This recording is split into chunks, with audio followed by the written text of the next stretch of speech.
ಈ ಕಾರ್ಯಕ್ರಮದ ಪ್ರಾಯೋಜಕರು ಜೈನ್ ಇರಿಗೇಷನ್ ಸಿಸ್ಟಮ್ಸ್ ಲಿಮಿಟೆಡ್, ಜಾಗತಿಕ ತುಂತುರು ಮತ್ತು ಹನಿ ನೀರಾವರಿ ಉಪಕರಣಗಳ ಉತ್ಪಾದಕರು, ಬೇಸಾಯ ತಂತ್ರಜ್ಞಾನ ನಿರೂಪಕರು ಹಾಗೂ ರೋಗರಹಿತ ಟಿಶ್ಯೂ ಕಲ್ಚರ್ ಗಿಡಗಳು. ಕ್ಯಾಡ್ಬರೀಸ್, ಕೋಕೋ ಬೆಳೆಸಿ ಅಧಿಕ ಆದಾಯ ಗಳಿಸಿ. ವೀಕ್ಷಕರೇ ನಮಸ್ಕಾರ. ನಾವು ಹಿಂದಿನ ಕಳೆದ 2 ಕಂತುಗಳಲ್ಲಿ ರೇಷ್ಮೆ ಹುಳುವನ್ನ ಎರಡು ಜ್ವರ ಬರೆಸೋದ್ರ ಬಗ್ಗೆ ಆ ರೀತಿ ಬರೆಸಿ ಬೇರೆ ರೈತರಿಗೆ ಕೊಡ್ತಾ ಇರುವಂತಹ ಶಂಕರ್ ಪೂಜಾರ್ ಸರ್ನ ಮಾತಾಡ್ತಾ ಇದ್ದೀವಾಗಿತ್ತು. ನಾವಿಲ್ಲಿ ಜೋಡಹಟ್ಟಿಗೆ ಬಂದಾಗ ಅವರೇ ಅಂತಿದ್ರು, ಸರ್ ನಮ್ದು ಈ ಕಾರ್ಯಕ್ರಮ ಅಂತೂ ಆಯ್ತು.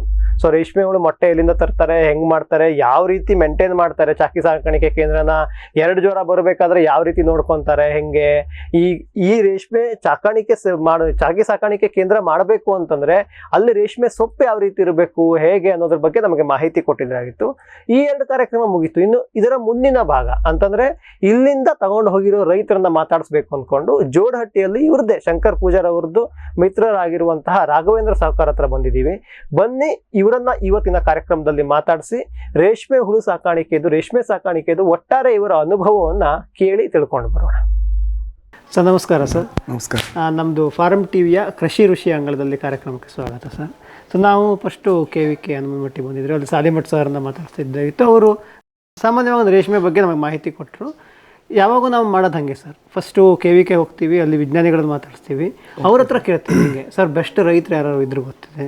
ಈಗ ಸಾಮಾನ್ಯವಾಗಿ ಈಗ ಸಾಲಿಮಠ್ ಸರ್ ಅವ್ರದ್ದು ರೇಷ್ಮೆ ಬಗ್ಗೆ ಮಾಡಿರೋರು ರೇಷ್ಮೆ ಬಗ್ಗೆ ಮಾಹಿತಿ ಕೊಡ್ತಾರೆ, ಅವರು ರೈತರ ಬಗ್ಗೆ ಮಾಹಿತಿ ಕೊಡ್ತಾರೆ. ಬೇರೆ ವಿಜ್ಞಾನಿಗಳು ಅವ್ರವ್ರದ್ದು ಬಗ್ಗೆ ಇದ್ರ ಬಗ್ಗೆ ಮಾಹಿತಿ ಕೊಡ್ತಾರೆ. ಹಾಗೆ ಇದು ಮಾಡಿದಾಗ 1-2 ಸರ್ ಇದೇ ಊರು ಜೋರಟ್ಟಿ ಊರಾಗ 1-2 ರೈತರು ಕೊಟ್ಟರು. ಸೊ ಮೊದಲನೇ ರೈತರ ಹತ್ರ ಹೋಗಿದ್ವಿ ಆಗಿತ್ತು, ಅವರು ಚಾಕಿ ಮಾಡೋರ್ದು ಪೂಜಾರ್ ಸರ್. ಸೊ ಅವ್ರದ್ದು ಕಾರ್ಯಕ್ರಮ ಮಾಡ್ಕೊಂಡ್ಬಂದ್ವಿ. ಆಮೇಲೆ ಅವರೇ ಈಗ ವಾಪಸ್ ಇಲ್ಲೇ ಅದ ಸರ್ ಬರೀ ಅಂದ್ಕೊಂಡು ನಿಮಗೆ ತೋರಿಸ್ಕೊಟ್ರು. ಸೊ ಇವರು ಮರಿ ತೊಗೊಂಡೋಗಿ ಮಾಡ್ತಾರೆ, ಭಾಳ ವರ್ಷದಿಂದ ಇದು ಮಾಡ್ತಾ ಇದ್ದಾರೆ ಅಂದ್ಕೊಂಡು. ಸೊ ಅವರಿಂದ ನಮಗೆ ಫಸ್ಟು ಮೊಟ್ಟೆಯಿಂದ ಹಿಡಿದು 2 ಜ್ವರ ಬರೋ ತನಕ ಹುಳ ಹೆಂಗೆ ಮಾಡ್ತಾರೆ, ಏನೇನು ಮಾಡ್ತಾರೆ ಎಲ್ಲ ಮಾಹಿತಿ ಅವರಿಂದ ಸಿಕ್ತು.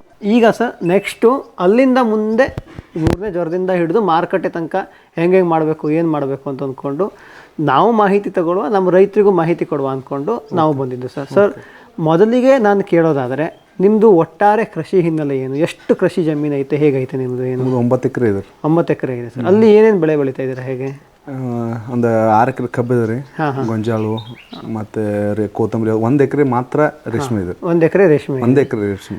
ಸರ್ ಈಗ ವಾಪಸ್ಸು ನೀವು ರೇಷ್ಮೆ ಕೃಷಿಗೆ ಬಂದು ಎಷ್ಟು ವರ್ಷ ಆಯಿತು? 25 ವರ್ಷ ಆಯ್ತು. 25 ವರ್ಷದಿಂದ ರೇಷ್ಮೆ ಮಾಡ್ಕೊತಾನೆ ಬಂದಿದ್ರಿ. 25 ವರ್ಷ ಮುಂಚೆ ಶುರು ಮಾಡಿದಾಗ ಆವಾಗ ನೀವು ಚಾಕಿದ ಮರಿ ತಗೊಂತಿದ್ದು ಅಥವಾ ಮೊಟ್ಟೆ ತಂದು ಅವಾಗ ಚಾಕಿ ಸೆಂಟರ್ ಕೇರ್ ಇರ್ಲಾಗ್ತಿದ್ರಿ, ನಾವು ಚಾಕಿ ಕಟ್ಕೊತಿದ್ರಿ. ನೀವೇ ಮುಂಚೆ ಚಾಕಿ ಕಟ್ಕೊಂಡು ಮಾಡ್ಕೊಂತ ಇದ್ದೀರಿ. ಈಗಾದ್ರೂ ಮಾಡ್ಕೋಬೋದ್ರಿ ಖರೆ, ಬಟ್ ಈ ನಮ್ಕಿಂತನೂ ಅದು ಚಾಕಿಯದೇ ಅಂತ ಕೊಲೆ ಇದ್ರೆ ರೂಮ್ ಬೇರೆ ಕಡೆ ಇತ್ತಂದ್ರಿ ಅದು ಒಳ್ಳೆ ರೀತಿಯಿಂದ ಹುಳ ಬೆಳವಣಿಗೆ ಆಗ್ತದ್ರಿ. ಈ ಗೂಡು ಕಟ್ಟುವಲ್ಲೇ ಆ ಚಾಕಿ ಮಾಡಿದ್ರೆ 2ನೇ ಹಂತದಾಗ ಇಟ್ಟರೆ ರೋಗವು ಅಟ್ಯಾಕ್ ಆಗ್ತದೆ. ದೊಡ್ಡ ಹುಳ ಆದಂಥ ರೋಗವು ಅಟ್ಯಾಕ್ ಆಗಲ್ಲ. ಇದರಲ್ಲಿ ಎಷ್ಟೇ ಕ್ಲೀನ್ ಮಾಡಿದ್ರು ರೋಗಾಣುಗಳು ಎಲ್ಲಿ ಉಳ್ಕೊಂಡಿರ್ತಾವ್ರಿ. ಅದ್ರ ಸಂಬಂಧ ಅದು ಬೇರೆ ಕಡೆನೇ ಚಾಕಿ ಕಟ್ಟಬೇಕು. ಈಗ ನಾವಾದ್ರೂ ಬೇರೆ ಕಡೆ ರೂಮ್ ಒಂದು ಚಾಕಿ ಕಟ್ಟ ಅಡಿಗೆ ಅಲ್ಲಿ ಹೊಗಿ ಇರಬಾರ್ದು. ಚಾಕಿ ಕಟ್ಟುವಲ್ಲಿ ಯಾವುದೋ ಮಳಿ ಗೊಬ್ಬರ ಅದು ಇದು ವಾಸ ಇರಬಾರ್ದು. ಗೊಬ್ಬರ ರಸಗೊಬ್ಬರ ಇಡ್ತಾರ ಕೊಲೆ ಅದು ಇರಬಾರ್ದು. ಅದಕ್ಕೆ ಕಿಟಕಿ ಇರಬೇಕು, ಬತ್ ಪ್ಯಾಕ್ ಮಾಡಬೇಕು, ಕೋಲ್ಡ್ ಮಾಡ್ಬೇಕು, ಹಾಟ್ ಮಾಡ್ಬೇಕು. ಹಿಂಗೆಲ್ಲ ಮಾಡಿದ ನಂತರ ಅಲ್ಲಿ ಒಳ್ಳೆ ರೀತಿಯಿಂದ ಬೆಳವಣಿಗೆ ಆಗ್ತದೆ. ಇದರಲ್ಲಿ ಎಷ್ಟೇ ಇದು ಗೊಬ್ಬರ ಅದ ಇದು ಒಳಗಡೆ ಕಟ್ಟಿಗೆ ಇದೆ ಅಲ್ರಿ, ಎಷ್ಟು ಕ್ಲೀನ್ ಮಾಡಿದ್ರು ಎಲ್ಲಾದ್ರೂ ರೋಗಾಣುಗಳು ಇರ್ತಾವ್ರಿ. ಆ ರೋಗಾಣುಗಳು ಇಲ್ಲಿ ಚಾಕಿ ಕಟ್ಟಿದ್ರೆ ಸಕ್ಸಸ್ ಆಗಂಗಿಲ್ರಿ. ಪೂಜಾರ್ ಶಂಕರ್ ಅವ್ರು ಏನು ಚಾಕಿ ಸೆಂಟರ್ ಕೇಳಿರ್ತಾರ ಅಲ್ಲಿ ಚಾಕಿ ಕಟ್ಕೊಂಡು ಅವ್ರು ಈಗ ನಾವು ಶಂಕರ್ ರೇಷ್ಮೆ ಚಾಕಿ ಸೆಂಟರ್ ಮಾಡ್ತಾನಲ್ಲ, ಆ ಗೂಡು ಕಟ್ಟುವಾಗ ಈಗ ಇಲ್ಲಿ ಬಾಂದ್ರು ಬರಲ್ಲ ರೀ. ಇಲ್ಲಿ ಬಂದು ಇಲ್ಲಿ ತಿರುಗಾಡಿ ಈ ವಾಸನೆ ಆ ಸಣ್ಣ ಹುಳಕ್ ಹೋದ್ರೆ ಸಣ್ಣ ಹುಳ ಫೇಲ್ ಆಗ್ತದೆ, ಅಷ್ಟು ಸೂಕ್ಷ್ಮ ಇರ್ತದೆ.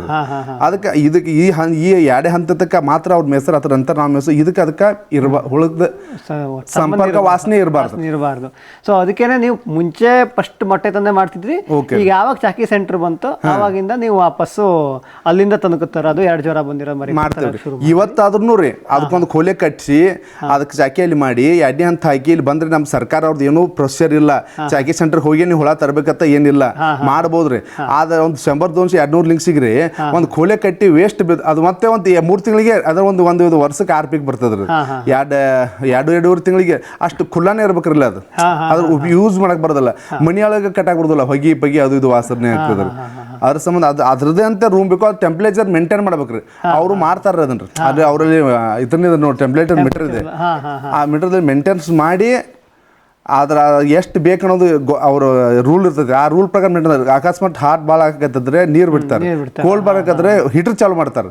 ಮೇಂಟೆನೆನ್ಸ್ ಮಾಡಿ ಸರಿಯಾಗಿ ಎರಡನೇ ಜ್ವರ ಮಾಡಿಕೊಟ್ರೆ ರೋಗೇ ಬರಲ್ಲ. ಅಕಸ್ಮಾತ್ ಸಣ್ಣ 1ನೇ ಜ್ವರ ಅಂತೇಳಿ ರೋಗ ಬಂತಂದ್ರೆ ಲಾಸ್ಟ್ ನಾಲ್ಕನೇ ಐದನೇ ಜ್ವರ ನಾಲ್ಕನೇ ಜ್ವರ ದಾಟಿದ ನಂತರ ಹುಳ ಸತ್ ಬಿಡ್ತದ್ರಿ. ಮೇವು ತಿನ್ನೋದೇ ಇಲ್ಲ. ಸಣ್ಣ ಹುಳ 1ನೇ 2ನೇ ಜ್ವರ ಒಳಗೆ ರೋಗ ಬಂದ್ರಿ. ಸೊ ಅಲ್ಲಿ ಅಷ್ಟೆಲ್ಲ ಕೇರ್ ತಗೊಂಡು ಮಾಡೋದಕ್ಕೆ ನೀವು ಈಗ ಚಾಕಿಯಿಂದ ಮರಿ ತಗೊಂಡು ಮುಂದೆ ಮಾಡ್ತಾ ಇದೀರ ಅನ್ಕೊಂಡು. ಭೂಮಿದೀಪ ಸಾರಜನಕ ರಂಜಕ ಒದಗಿಸುವ ಸೂಕ್ಷ್ಮಾಣುಜೀವಿ ಮಿಶ್ರಿತ ಸಮೃದ್ಧ ಸಾವಯವ ಎರೆಗೊಬ್ಬರ. ಕಾಳು ಮೆಣಸಿಗೆ ಟ್ರೈಕೋಡರ್ಮಾ ಸಂವರ್ಧಿತ ವಿಶೇಷ ಎರೆಗೊಬ್ಬರ. ಕುದುರೆ, ಹೇಸರಗತ್ತೆ, ಲದ್ದಿಯ ಅಧಿಕ ಪೌಷ್ಟಿಕಾಂಶದ ಅಶ್ವಸಾರ ಎರೆಗೊಬ್ಬರ. ಎನ್ಪಿಕೆ, ಲಘು ಮತ್ತು ಸೂಕ್ಷ್ಮ ಪೋಷಕಾಂಶಗಳು, ಸಸ್ಯ ಪ್ರಚೋದಕಗಳು ಹಾಗೂ ಹಾರ್ಮೋನುಗಳ ಆಗರ ಭೂಮಿದೀಪ ಎರೆಗೊಬ್ಬರ. ಕ್ಯಾಡ್ಬರಿ ಚಾಕೊಲೇಟಿನ ಮೂಲ ಅಂಶ ಕೋಕೋ. ನಿಮ್ಮ ಆದಾಯ ದ್ವಿಗುಣಕ್ಕೆ ಕೋಕೋ ಒಂದು ಉತ್ತಮ ಬೆಳೆ. ಅಂತರ ಬೆಳೆ, ಏಕ ಬೆಳೆಯಾಗಿ ಕರ್ನಾಟಕದೆಲ್ಲೆಡೆ ಕೋಕೋ ಬೆಳೆಯಬಹುದು. ಹೈಬ್ರಿಡ್ F1 ಗಿಡಗಳ ಪೂರೈಕೆ ಮತ್ತು ಕೋಕೋ ಬೀಜ ಖರೀದಿ ಕ್ಯಾಡ್ಬರಿಯಿಂದ. ಲಕ್ಷಾಂತರ ಎಕರೆ ಬೆಳೆ ವಿಸ್ತರಣೆಗೆ ಇದೇ ಅವಕಾಶ. ಈ ಸದಾವಕಾಶವನ್ನ ಸದ್ಬಳಕೆ ಮಾಡಿಕೊಳ್ಳಿ. ಕ್ಯಾಪ್ಸ್ಬರ್ ಅಗ್ರಿಸೈನ್ಸ್ ICAR ಕೃಷಿ ವಿಜ್ಞಾನ ಸಂಸ್ಥೆಗಳ ಸೂಕ್ಷ್ಮ ಪೋಷಕಾಂಶ ಮಿಶ್ರಣಗಳು. IISR ನ pepper special, ginger rich, cardamom special, IIHR ನ banana special, mango special, citrus special ಮತ್ತು ವೆಜಿಟೇಬಲ್ ಸ್ಪೆಷಲ್. ಪೊಟ್ಯಾಶ್ ಪೂರೈಕೆಗೆ NRCPಯ ಸೋನಾರ್. ರೋಗ ನಿಯಂತ್ರಣಕ್ಕೆ UHS ನ ಟ್ರೈಕೋ ಕವಚ್. ಉತ್ತಮ ಗುಣಮಟ್ಟದ ಸೀಬೆ ಬೆಳೆಗೆ ಗ್ವಾವಾ ಸ್ಪೆಷಲ್. 10 ವರ್ಷಗಳಿಂದ ರೈತರ ಸೇವೆಯಲ್ಲಿ ಕ್ಯಾಪ್ಸ್ಬರ್ಡ್. ಜೈನ್ ಇರಿಗೇಷನ್ ಸಿಸ್ಟಮ್ಸ್ ಲಿಮಿಟೆಡ್ ಭಾರತದ ಹನಿ ನೀರಾವರಿ ತಂತ್ರಜ್ಞಾನದ ಪ್ರಥಮ ಪ್ರವರ್ತಕ. ಜಗತ್ತಿನ ಅತಿ ದೊಡ್ಡ ಸ್ಪ್ರಿಂಕ್ಲರ್ಸ್ ಉತ್ಪಾದಕ ಕಂಪನಿ. ಸಂರಕ್ಷಿತ ಕೃಷಿಯಲ್ಲಿ ಹಸಿರು ಮನೆಗಾಗಿ ಮಿಸ್ಟರ್, ಫಾಗರ್, ಫ್ಯಾನ್ ಮತ್ತು ಪ್ಯಾಡ್ ಹಾಗೂ ನೆರಳು ಮನೆ.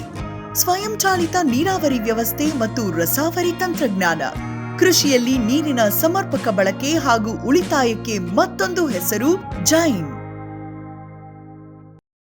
ಗ್ರೀನ್ ಪ್ಲಾಸ್ಟ್ ISI ಪ್ರಮಾಣೀಕೃತ ಪರಿಶುದ್ಧ HDPE Jio membrane pond ಲೈನರ್ಗಳು.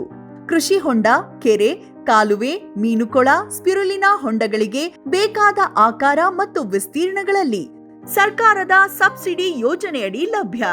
100% ಪುನರ್ಬಳಕೆ, UV ಮತ್ತು ಒಡಕು ನಿರೋಧಕ, ಪಕ್ಕಾ ಜೋಡಣೆ, 5 ವರ್ಷಗಳ ಲಿಖಿತ ವಾರಂಟಿ.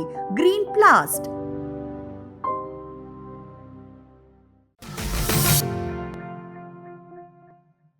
ಸರ್ ಫಸ್ಟ್ ಶುರು ಮಾಡಿದ್ರಲ್ವಾ, ಆವಾಗ ನೀವೇ ಅಂದ್ರಿ ಫಸ್ಟ್ ನೀವು ಮೊಟ್ಟೆ ಏನಾದ್ರು ತಗೊಂಬಂದ್ಕೊಂಡು ಮಾಡ್ತಿದ್ದೆ ಅಂತ. ಆವಾಗ ಹಿಂಗೆ ಚಾಕಿ ಮಾಡಕಂತ ಬೇರೆ ಇಟ್ಟಿದ್ರ, ಒಂದೇ ಮನೆಯಾಗ ಮಾಡ್ತಿದ್ರ ಹೆಂಗೆ? ಅವಾಗೂ ಬೇರೆ ಮಾಡಿದ್ವಿ ರೀ. ಬೇರೆ ಮಾಡಿದ್ರಿ? ಬೇರೆ ಮಾಡಿದ್ವಿ ರೀ. ಈ ಕೆನಾಲ್ ಇದಲ್ರಿ, ಇದ್ರ ಅಚ್ ಕಡೆ ಒಂದು ಶೆಡ್ ಗತೆ ಮಾಡಿದ್ವಿ ರೀ. ಅದು ಅವಾಗ ಫೈನಾನ್ಸಿಯಲಿ ಭಾಳ ವೀಕ್ ಇದ್ವಿ. ಹಂಗಾಗಿ ರೂಮ್ ಅದು ಕಟ್ಟಿರ್ಕಿಲ್ಲ, ತಟ್ಟಿದ್ ಮಾಡಿದ್ವಿ ರೀ. ತಟ್ಟಿದ್ ಮಾಡಿ ಸುಣ್ಣ ಹಚ್ಚಿ ಅದು ತಟ್ಟಿದ್ದು ಮ್ಯಾಲೆ ರೌಂದಿ ಮಾಡಿ ಪ್ಯಾಕ್ ಮಾಡಿದ್ವಿ ರೀ. ಮಾಡ್ತಿದ್ವಿ ರೀ. ಮತ್ತು ಅವಾಗ ಏನಾಕೈತ್ರಿ, 2-3 ಎಕರೆ ಐತ್ರಿ ಅವಾಗ. 25 ವರ್ಷ ಹಿಂದ್ಗಡೆಯಿಂದ 10 ವರ್ಷ ತನೂ 10 ವರ್ಷ ಆಯ್ತು ಈಗ. 25 ವರ್ಷದಿಂದ 15 ವರ್ಷ ತನೂ 3 ಎಕರೆ ಐತ್ರಿ. ಅಂದ್ರೆ ಈಗ 10 ವರ್ಷ ಆಯ್ತು, 1 ಎಕರೆ ಕಾದು ಉಳ್ದಿಲ್ಲ ತೆಗೆದು. ಅಂದ್ರೆ ಇದು ಈ ಬ್ಯಾಚ್ ಹೋತ್ರಿ. ಬ್ಯಾಚ್ ಹೋಗೋದು ಮತ್ತೊಂದು ಬ್ಯಾಚ್ 1 ಎಕರೆ ಒಂದು ತಪ್ಪಲ ಬರ್ತದೆ, 1 ಎಕರೆ ಒಂದು ತಪ್ಪಲ ಬರ್ತಾರೆ. ಅದು ಬರುತ್ತಾಗ ಮೈತೈತಲ್ರಿ, ಹೋಗ್ಬೇಕು ಅನ್ಕೊಡಿದ್ರೆ ಇದು ರೋಗ ಅಟ್ಯಾಕ್ ಆಗ್ತೈತ್ರಿ. ಅದು ಮನಿ ಕ್ಲೀನ್ ಮಾಡಿದ್ರು 1 ತಿಂಗಳು ಒಮ್ಮೆ 1 ಎಕರೆ ಯಾಕೆ ಅದೇ ಅಂದ್ರೆ ಒಮ್ಮೆ ಹುಳ ಇಡೋದ್ರಿ, ಗೂಡ್ ಮಾರಿ ಬರೋದು, ಬೆಡ್ ಎಲ್ಲ ತೆಗೆದು ಹೋಗಿದ್ದು 1 ತಿಂಗಳ ಮನಿ ಸ್ವಚ್ಛ ಬಿಟ್ಟು ಬಿಡೋದ್ರಿ. ರೋಗ ಸತ್ತು ಬಿಡೋದ್ರಿ. ರೋಗ ನಿದ್ರು ಸಾಯ್ತೈತ್ರಿ, ಹೊಳ್ಳಿ ಮತ್ತೊಂದು ಬೇಗ ರೋಗ ಬರೋದಿಲ್ಲ.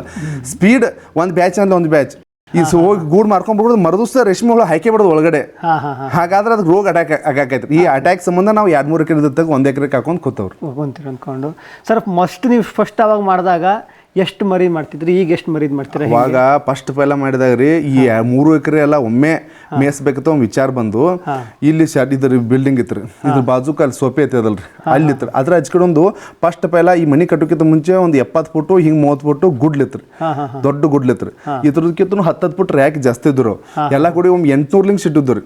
ಆದ್ರೆ 400-300 ಇಡ್ತಿದ್ವಿ ಹಿಂದೆ ಮುಂದೆ ರೋಗ ಕಡಾಕೈತ್ರಿ. ಅದು ಸ್ವೀಟ್ ಏನಾತ್ಲೆ ರೀ ಆ ಗುಡ್ಲಿ ಒಳಗೆ ರೌಂದಿ ಅದು ಗುಡ್ಲಿ ಇತ್ತಲ್ರಿ ಗುಡ್ಲಿ ರೌಂದಿ ಒಳಗೆ ಈಗ ಮಣಿ ಐತಲ್ರಿ ಇದನ್ನ ತೊಳೆದ್ ಬಿಟ್ರೆ ಸ್ವಚ್ಛ ಆಗ್ತದೆ ಅವಾಗ ಗೂಡು ಸ್ವಚ್ಛ ಆಗ್ತಿರ್ಕಲ್ಲ ರೋಗನು ಹಂಗಾಗಿತ್ತು ಸಾಯಂತ್ಲ ರೀ ಒಮ್ಮೆ ಪೀಕ್ ಇಟ್ಟವ್ರಿ ಒಮ್ಮೆ 800 ಇಟ್ಟಿದವ್ರಿ 400 ಕ್ವಿಂಟಲ್ ಗೂಡು ತೆಗ್ದವ್ರಿ ಇಳುವರಿ ನಮ್ದು ಬಂದಿಲ್ಲ ಹಂಗೆ ಬರ್ಬೇಕಾರೆ 8 ಕ್ವಿಂಟಲ್ ಆಗ್ಬೇಕ್ರಿ ಅದು ಖರೆ 400 ಕ್ವಿಂಟಲ್ ತೆಗ್ದವ್ರಿ ಇಳುವರಿ.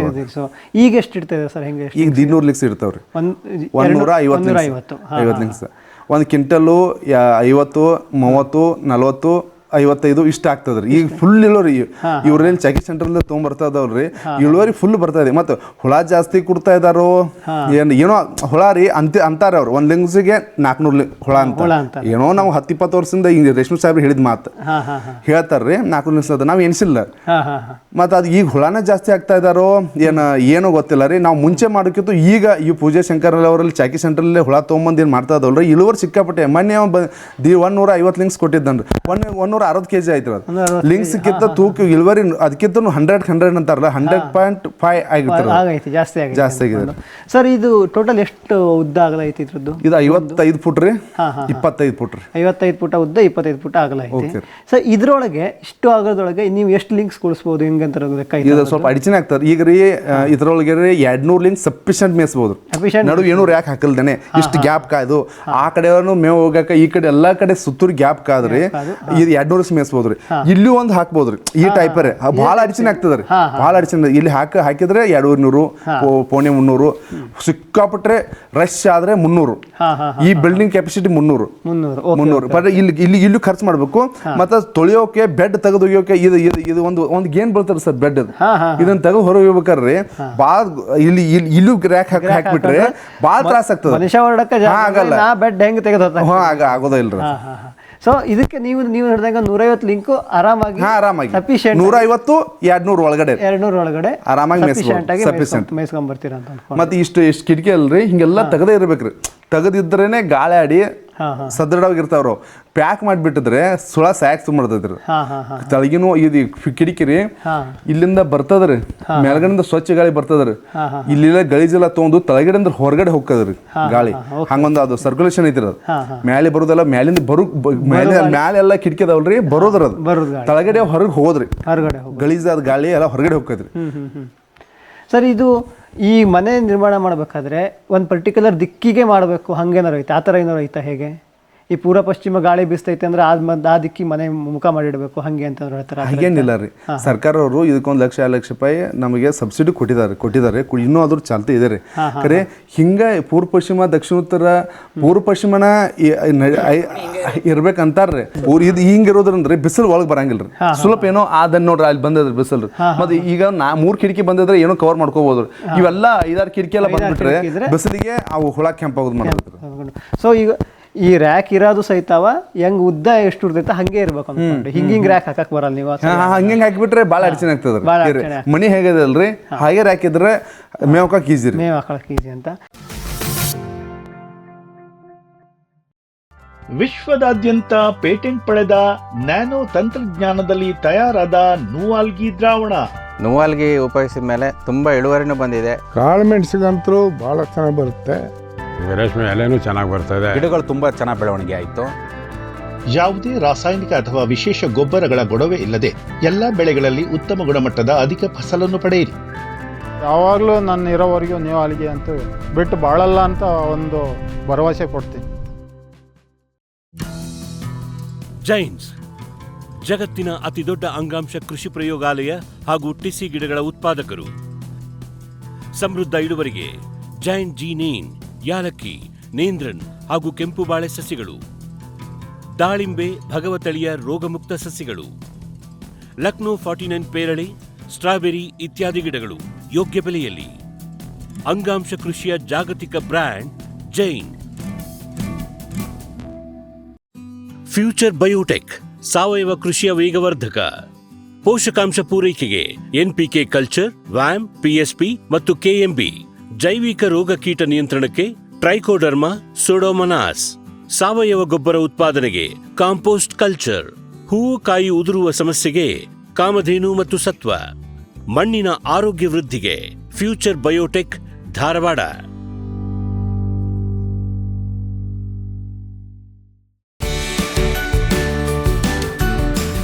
ಎಲ್ ಸಾಲ್ ತಂದಿದೆ. ಜಾಗತಿಕ ಗುಣಮಟ್ಟದ ನಿಖರ ನೀರಾವರಿ ಮತ್ತು ಫರ್ಟಿಗೇಷನ್ ಆಟೋಮೇಷನ್ ತಂತ್ರಜ್ಞಾನ.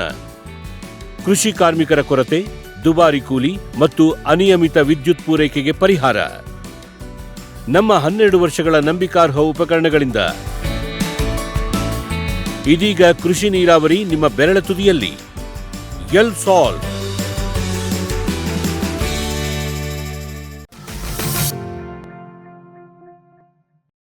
ಈಗ ಎರಡನೇ ಜ್ವರ ಆಗಿರೋದು ನೀವು ಮರಿಗಳನ್ನ ತಗೊಬಂದ್ರಿ. ಓಕೆ. ಇಲ್ಲಿ ತಗೊಬಂದು ಏನೇನು ಮಾಡ್ತೀರಿ? ಫಸ್ಟ್ ಅದು ಬೇಡ ಸರ್, ತಗೊಂಬರೋಕ್ಕಿಂತ ಮುಂಚೆ ಏನೇನು ಮಾಡ್ತೀರಿ? ಕ್ಲೀನ್ ಅಂದ್ರೆ ಹೆಂಗೆ ಮಾಡ್ತೀರಿ? ಕ್ಲೀನ್ ಮಾಡೋದಂದ್ರೆ ಸರ್ ಎಲ್ಲ ಇಲ್ಲಿ 1 HP ಮೋಟ್ರು 2 HP ಮೋಟ್ರ್ ಹಚ್ಚಿ ಮನಿ ರ್ಯಾಕು ಎಲ್ಲ ಕಡೆ ನೀರು ಹಿಡಿತಾವ್ರಿ ಪ್ರೆಷರ್ಲಿ.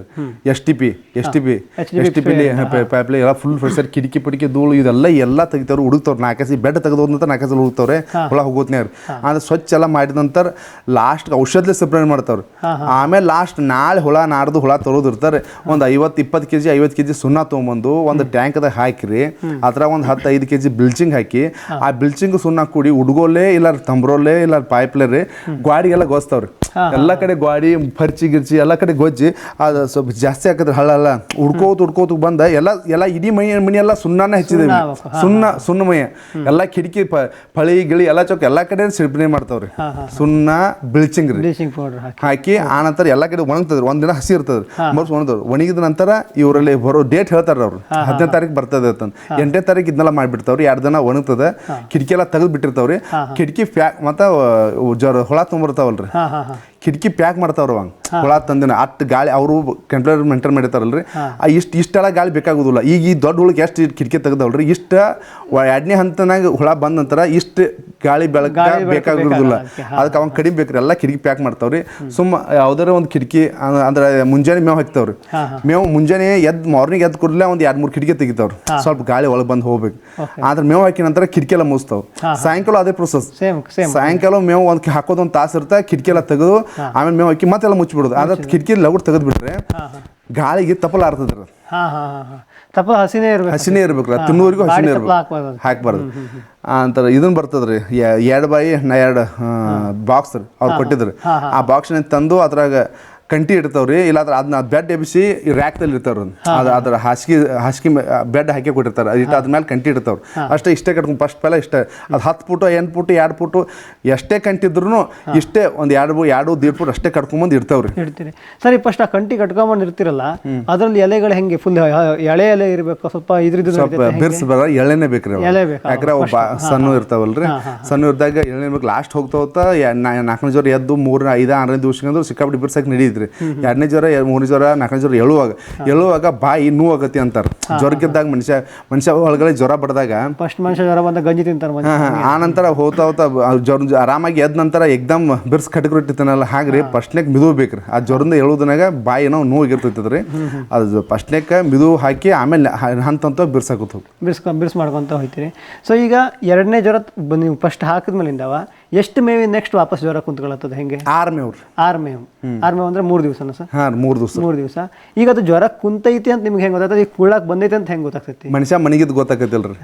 ಹಂಗ್ರಿ ಇದ್ರಿ ನಿಂತು ಬಿಡ್ತದ್ರಿ. ಮೇವು ತಿನ್ನಲ್ಲ, ಮೂವ್ಮೆಂಟ್ ಎಲ್ಲ ಹಿಂಗ್ ನಿಂತು ಬಿಡ್ತದ್ರಿ. ಅಂದ್ರೆ ಅದ್ರ ಮೂಗ ಕರ್ಗಾಗಿ ನಿಂತು ಬಿಡ್ತದ್ರಿ. ಜ್ವರ ಕೂತದ ಕನ್ಫರ್ಮ್. ಮತ್ತೆ ಅದು ಒಂದು 2-3 ಸಲ ಮಾಡಿಬಿಟ್ರೆ ಎಲ್ಲರಿಗೂ ಗೊತ್ತಾಗ್ತದೆ. ಅದಕ್ಕೆ ಸಾಲಿ ಕೋರ್ಸ್ ಕಲಿಬೇಕು ಏನಿಲ್ಲ. ಮಂತ್ಲಿ ಒಂದು 20-15 ವರ್ಷದಿಂದ ರೇಷ್ಮೆ ಇಲಾಖೆ ಅವಾಗ ಜೀವಂತ ಇತ್ತು. ಅವಾಗ ಗೋಕಾಗದಾಗ್ರಿ ಒಟ್ನಾಳ್ ಸರ್ ಬಡ್ಗೇರ್ ಸರ್ ಇದ್ರು. ಅವರು ಸರ್ಕಾರದ ಸ್ಕೀಮ್ ಹಾಕಿ ಈ ಹೊಸ ರೇಷ್ಮೆ ಹಚ್ಚೋರಿಗೆ ಕಲಿಯೋರಿಗೆ ಕರೆಸಿ ಫುಕ್ಕರ್ದಾಗ ಊಟ ಅದು ಟ್ರೈನಿಂಗ್ ಕೊಟ್ಟ ಕಲಿಸ್ತಿದ್ರಿ. ಜ್ವರ ಅಂದ್ರೆ ಏನ, ಚಾಕಿ ಅಂದ್ರೆ ಏನ, ಜ್ವರ ಅಂದ್ರೆ ಹೆಂಗ್ ಮಾಡಿಸ್ಬೇಕು ಕಲಿಸ್ತಿದ್ರ. ಅವ್ ಈಗೇನಿಲ್ರಿ, ಈಗ 7 ವರ್ಷ ಬಂದ್ ಆಗ್ಬಿಟ್ಟೈತ್ರಿ. ಈಗ ನಾವು ಒಬ್ರು ನೋಡೊಬ್ರು ಕಲ್ಕೋದ್ರಿ. ಮತ್ತೆ ಅದು 2ನೇ ಜ್ವರ ತಕ್ಕಂತೂ ನಮ್ಗೆ ಸಮಸ್ಯೆ ಇಲ್ಲಿಗಿತ್ರಿ. ಎಲ್ಲ ಚಾಕಿ ಸೆಂಟರ್ದವ್ರು ಕಟ್ಟಿ ಬಿಡತ್ತಾರ. ನಾವು 2ನೇ ಜ್ವರ ನಂತರ ಅಕಸ್ಮಾತ್ ಆಗಿ ನಾವು ಇದ್ರ ಮಾಹಿತಿ ನಮ್ಮ ಪಕ್ಕದಾಗ ಇವ್ರು ಅದಾರ್ರಿ, ನಾವೆಲ್ಲ ಊರ್ ಹೋಗಿರ್ತಾವಪ್ಪ, ನಮ್ಮ ರೈತರು ಇರ್ತಾರೆ. ಆ ಜ್ವರ ಕುಂಡೋದು ಗೊತ್ತಾಗಲ್ಲ. ಇವ್ರು ಕಾಲ್ ಮಾಡಂತಾರೆ, ಹೋಗಿ ಹೇಳ್ತಾರೆ ಇನ್ನೊಂದು ಮೇವು ಹಾಕು, ಇಲ್ಲ ಇದ್ರ ಮೇಲೆ ಜ್ವರಕ್ಕೆ ಕೂತಿತ್ತಂದ್ರೆ ಸುಣ್ಣ ಬಿಡಿಬೇಕ್ರಿ. ಸುಣ್ಣ ಅದ್ರ ಮೇಲೆ ಸಿಂಪಡಣೆ ಮಾಡ್ಬೇಕು. ಸುಣ್ಣ ಯಾಕೆ ಮಾಡ್ಬೇಕ್ರ? ಆ ಇದ್ದದ್ದು ಎಲ್ಲಿರಿ ಒಣಗ್ಬೇಕ್ರ. ಹಾಂ ಹಾಂ ಹಾಂ ಹಾಂ ಓಕೆ. ಅದ್ರ ಒಳಗಿಂದೆಲ್ಲ ಚೊಕ್ರಿ ವಾಸನೆ ಇರ್ತೈತಿ, ಅದ್ರ ಹಿಕ್ಕಿ ಉಚ್ಚಿದ ವಾಸನೆ ಇರ್ತೈತಿ, ಅದೆಲ್ಲ ಒಣಗ್ಬೇಕ್ರಿ. ಜ್ವರ ಕೂತಾಗ ಅದನ್ನ ಸುಣ್ಣ ಹೊಡಿತಾವ್ರಿ. ಒಂದ್ ದಿನ ಬಿಡ್ತಾವ್ರಿ ಆ ಜ್ವರದಿಂದ ಎಳಾಕ್ರಿ. ಎಳ್ದ ನಂತರ ಕರಿ ಮೂತಿದ್ದು ವೈಟ್ ಹಾಕೈತ್ರಿ ಅದು, ಅದೆಲ್ಲ ಮ್ಯಾಲೆ ಹಾವಿನಿಗತ್ತೆ ಪರಿ ಕೇಳ್ತೈತ್ರಿ. ಪ್ರತಿ ಜ್ವರಕ್ಕೂ ಪರಿ ಕೇಳ್ತೈತ್ರಿ. 2ನೇ ಜ್ವರ, 3ನೇ ಜ್ವರ, 4ನೇ ಜ್ವರ ಕಾಣ್ತದ್ರಿ. 3ನೇ ಜ್ವರ, 1ನೇ ಜ್ವರ ಕಾಣಲ್ಲ, 3ನೇ 4ನೇ ಜ್ವರ ಕಾಣ್ತದ್ರಿ. ಪರಿ ಹತ್ತದ 2ನೇ ಜ್ವರನು ಕಾಣ್ತದ್ರಿ. ಪರಿ ಕಿತ್ತ ನಂತರ ಅದ್ರ ಹೊಸ ಹುಳ ಆಗ್ತೈತ್ರಿ. ಹೊಸ ಜನ ಬಂದಾಗ ಅಷ್ಟು ಫ್ರೆಶ್ ಆಗ್ತದ್ರಿ. ಫ್ರೆಶ್ ಆಗಿ ಅದ್ರ ನಂತರ ಅವ ಒಂದ್ ದಿನ ಸ್ಮೂತ್ ಮೇವ್ ಹಾಕ್ತಾರ, ಒಂದೇ ಮಳ. ಅದ್ರ ನಂತರ ಮತ್ತೆ ಬಡ್ಡಿಗೆ ಹೆಚ್ಚು ಮೇವ್ ಹಾಕ್ತಾರೆ. ಸೊ ಈಗ ಇದು 2 ಜ್ವರ ಮುಗೀತು, 3ನೇ ಜ್ವರನೂ ಮುಗೀತ್ರಿ. 2ನೇ ಜ್ವರ 3 ಜ್ವರ ತನ ಮುಗೀತ್ರಿ.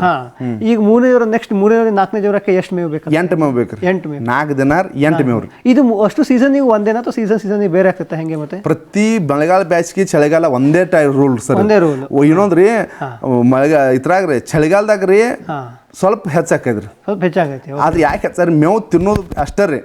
ಬಟ್ ಥಂಡಿ ಇರೋದ್ರಿಂದ ರೀ ತಿನ್ನಲ್ಲ ರೀ, ಸ್ವಲ್ಪ ಟೈಮ್ ವೇಳೆ ಆಗ್ತದ್ರಿ. 4 ದಿವಸ 5 ದಿವ್ಸಕ್ಕೆ ಕುಂತೈತ್ರಿ ಜ್ವರ. 3ನೇ 4ನೇ ಜ್ವರ ಇದಲ್ರಿ, ಪ್ರತಿಯೊಂದು ಜ್ವರ ರೀ.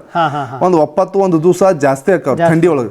ಬ್ಯಾಸಿಗೆ ಒಳಗ್ರಿ ಒಂದು 90 ದಿವಸ ಲೌಟ ಜ್ವರ ಕುಂತಾವ್ರಿ. ಮತ್ತೆ ಇದ್ರ ಗೂಡು ಕಟ್ಟೋದ್ರಿ 4ನೇ ಜ್ವರ ಆದ ನಂತರ 7ನೇ ದಿವ್ಸಕ್ಕೆ ಗೂಡು ಕಟ್ಟದಲ್ರಿ. ಮಳೆಗಾಲದಾಗ್ರಿ ಚಳಿಗಾಲದಾಗ್ರಿ 8 ದಿವ್ಸ ಹೋಗ್ಬೋದು, ಬ್ಯಾಸಿಗೆ 6 ದಿವ್ಸಕ್ಕೆ ಕೊಡ್ಬೋದ್ರಿ. ಸ್ವಲ್ಪ ಹೊರಗಿನ ಟೆಂಪ್ರೇಚರ್ ಮೇಲೆ ಹುಳದ್ ಮೇಂಟೈನ್ ಆಕೈತಿ. Okay okay. ಸೊ ಈಗ ಸೇಮ್ ಅದೂ ಸೇಮ್ ಅಲ್ವಾ ಸರ್? ಈ ಜ್ವರ ಕುಂತದ್ದು ಗೊತ್ತಾದ ತಕ್ಷಣ ವಾಪಸ್ ಸುಣ್ಣ ಹಾಕ್ತೀರಿ, 1 ದಿವಸ ಬೇಕು ವಾಪಸ್ ಜ್ವರದಿಂದ ಮೇಲೆ ಎದ್ದ ನಂತರ ಗೊತ್ತಾಗ್ತದ್ರ. ಮತ್ತೆ ಎಲ್ಲಾ ಸಂಪೂರ್ಣವಾಗಿ ಎಲ್ಲವರೆಗೂ ಬಿಡ್ತೇವ್ರಿ. ಈ ಮಧ್ಯಾಹ್ನ ಹಾಕೋದು 1 ತಾಸು ಲೇಟ್ ಮಾಡ್ತೇವೆ, ಸಾಯಂಕಾಲ ಆಗ್ತದೆ. ಸಾಯಂಕಾಲ ಹಾಕೋದು ಏನೋ ಮರುದಿವ್ಸ ಆಗ್ತಾವ್ರಿ, ಇಲ್ಲ ರಾತ್ರಿ ಬಾರಕ್ಕೆ ಆಗ್ತಾವ್ರಿ. ಸ್ವಲ್ಪ ಲೇಟ್ ಮಾಡಿ ಎಲ್ಲಾನು ಹೇಳ್ಬೇಕ್ರಿ. ಎಲ್ಲಾ ಹೇಳ್ದಿಕ್ಕಂದ್ರ ರೀ ಪಟ್ನ ಮೇವು ಹಾಕಿಬಿಟ್ಟು ಅಂದ್ರ ರೀ ಔಷಧ ಸಿಬ್ಬರಿ ಮಣ್ಣಿ ಮೇವು ಹಾಕ್ಬೇಕ್ರಿ. ಸುಣ್ಣಾನು ಮತ್ತೆ ಸುಣ್ಣ ಹೊಡೆದೇ ಅವ್ರಿಗೆ ಜ್ವರ ಕುಣಿಸ್ಬೇಕ್ರಿ. ಕೂತಿರ್ತಾವ್ರ ಅದ್ರ ಮೇಲೆ ಸುಣ್ಣ ಮತ್ತೆ ಮುಂಚೆ ವಿಜೇತ ಪುಡಿ ಸುಣ್ಣ ಮಿಕ್ಸ್ ಮಾಡಿ ಹೊಡೆದೇ ಮತ್ತೆ ಎಬ್ಸ್ಬೇಕ್ರಿ ಅವ್ನು. Okay okay. ಸೊ ಈಗ ಓಕೆ ಸರ್, ಎಲ್ಲ ಎದ್ದು ನೆಕ್ಸ್ಟ್ ಸೇಮ್ ಮತ್ತೆ ಹಂಗೇನೆ ಸೇಮ್ ಎಳೆ ಸೊಪ್ಪು ಹಾಕಿದ್ರಿ, ಇದು ಮಾಡ್ಕೊಂಡು ಅದ್ರ ನೆಕ್ಸ್ಟ್ ಈಗ ಜ್ವರಕ್ಕೆ ಇದಕ್ಕೆ ಎಷ್ಟು ಗ್ಯಾಪ್ ಬೀಳುತ್ತೆ ಹೆಂಗೆ? ಯಾವ್ದ್ರಿ? ಈಗ 4 ಜ್ವರ ಮುಗೀತು, ನೆಕ್ಸ್ಟ್ ಮುಂದೆ ಪ್ರೊಸೆಸ್ ಏನು ಯಾವ ರೀತಿ ಹೇಗೆ? ಈ ಜ್ವರ ಕೂತಾಗ ಬೇಗ ಮೇವು ಹಾಕಿದ್ರಿ. ಜ್ವರ ಕೂತಾಗ್ರಿ ಅದ್ರ ಟೈಮಿಂಗ್ ಅದೆಲ್ಲ ಕ್ಲಿಯರ್ ಆದ ನಂತರ ಮೇವು ಹಾಕೋಬೇಕು. ಅಕಸ್ಮಾತ್ ಆಗಿ ಲಗುಟ ಮೇವು ಹಾಕಿದ್ರೆ ಹುಳ ಅನ್ಸೈಜ್ ಆಗ್ತದೆ. ಜ್ವರದ ಗೆದ್ದು ಹುಳ ರೀ ಜಲ್ದಿ ಮೇವು ತಿಂದು ಸದಡ್ ಆಗ್ತದ್ರಿ.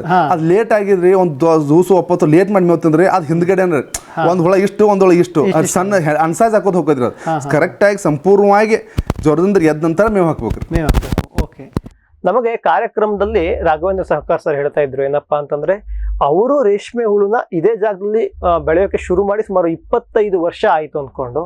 ಸೊ ಅವರ ಒಟ್ಟಾರೆ 25 ವರ್ಷದ ಅನುಭವವನ್ನ ಮುಂಚೆ ಯಾವ ರೀತಿ ಮಾಡ್ತಾ ಇದ್ರು, ನಿಧಾನವಾಗಿ ರೇಷ್ಮೆ ಸಾಕಾಣಿಕೆಯಲ್ಲಿ ತಂತ್ರಜ್ಞಾನ ಇರ್ಬೋದು, ಆಧುನಿಕತೆ ಯಾವ ರೀತಿ ಅಳವಡಿಸ್ಕೊಳ್ತಾ ಬಂದ್ರು, ಏನೆಲ್ಲ ಬದಲಾವಣೆ ಆಯ್ತು ಅಂತ ನಾವು ಒಂದೊಂದಾಗೆ ಕೇಳ್ಕೊಂಡು ಬರ್ತಾ ಇದ್ವಿ ಆಗಿತ್ತು. ಸೊ ಅವರು 2 ಜ್ವರ ಬಂದಿರುವಂತಹ ಮರಿಗಳನ್ನ ತಂದು ಅದು 3ನೇ ಜ್ವರಕ್ಕೆ ಯಾವಾಗ ಬರುತ್ತೆ, 4ನೇ ಜ್ವರಕ್ಕೆ ಯಾವಾಗ ಬರುತ್ತೆ ಏನು ಅನ್ನೋದ್ರ ಬಗ್ಗೆ ಇವತ್ತಿನ ಕಂತಲ್ಲಿ ಮಾಹಿತಿನ ಪಡ್ಕೊಳ್ತಾ ಇದ್ವಿ. ಇವರ ಅನುಭವ ಎಷ್ಟಿದೆ ಅಂತಂದ್ರೆ ಒಂದು ಕಂತಲ್ಲಿ ನಮಗೆ ಎಲ್ಲವನ್ನ ನಿಮಗೆ ತಿಳಿಸೋಕೆ ಆಗಿಲ್ಲ.